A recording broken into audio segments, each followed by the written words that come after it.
अदिति जी यमुनानगर से।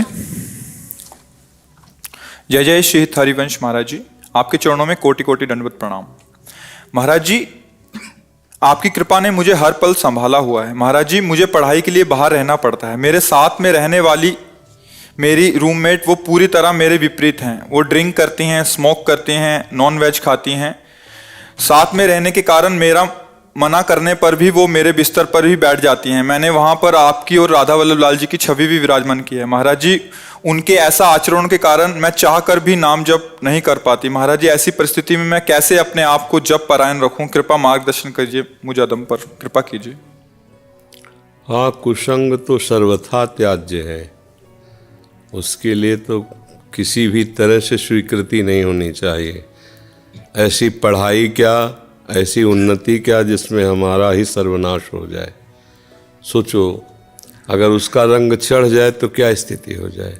जो बच्चे हैं या बच्चियां अभी ज्ञान ही नहीं है कि हमारा जीवन क्या है, वो शराब पिएं, वो ड्रग्स लें, हुक्का पिएं, बॉयफ्रेंड गर्लफ्रेंड बेविचार करें, खुल्लम खुल्ला हमारा जीवन हम जैसे चाहे तैसे व्यतीत करें। तो ऐसे लोग तो दर्शन और संभाषण के भी योग्य नहीं। फिर हमारे आसन पे बैठ जाएं, हमारा संग करे तो हम कदापि स्वीकार नहीं कर सकते। अब इसके लिए हमें त्यागना ही है, दूसरा कोई शब्द नहीं है, इसमें कोई गुंजाइश नहीं है। हमें अलग रूम लेना चाहिए या हमें रास्ता निकालना चाहिए कोई कि हम पढ़ें भी, पर ऐसे गंदे संग का त्याग करें। बिल्कुल ऐसा गंदा संग स्वीकृत नहीं, किसी भी तरह से स्वीकृत नहीं, बिल्कुल नहीं। वो पढ़ाई जाके मृत्यु के रूप में बदल जाएगी, क्योंकि कितने दिन तुम्हारा मन सह पाएगा।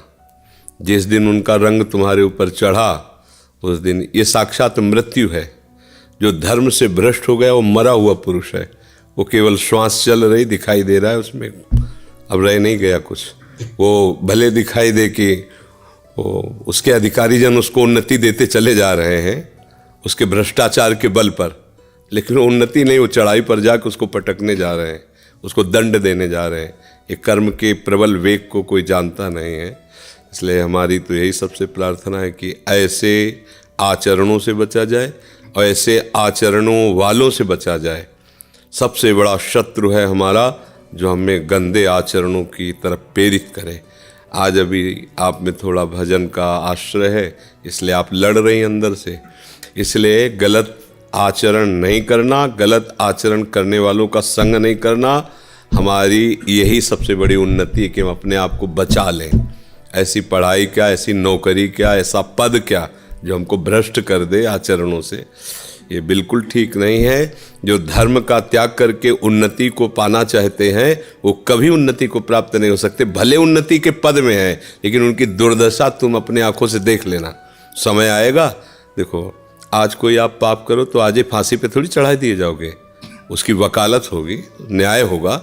हो सकता है कई वर्ष लग जाए, हो सकता है न्याय होने के बाद काफ़ी समय लग जाए आपको दंड मिलने के लिए, लेकिन दंड निश्चित है, दंड निश्चित है, ऐसा समझ ले। अच्छा, यहाँ माफ़ कर दिए गए पैसा दे करके, तो एक ऐसी सरकार जहाँ कोई घूस नहीं, कोई वकील नहीं, कोई सलाह नहीं, दंड मिलना ही है।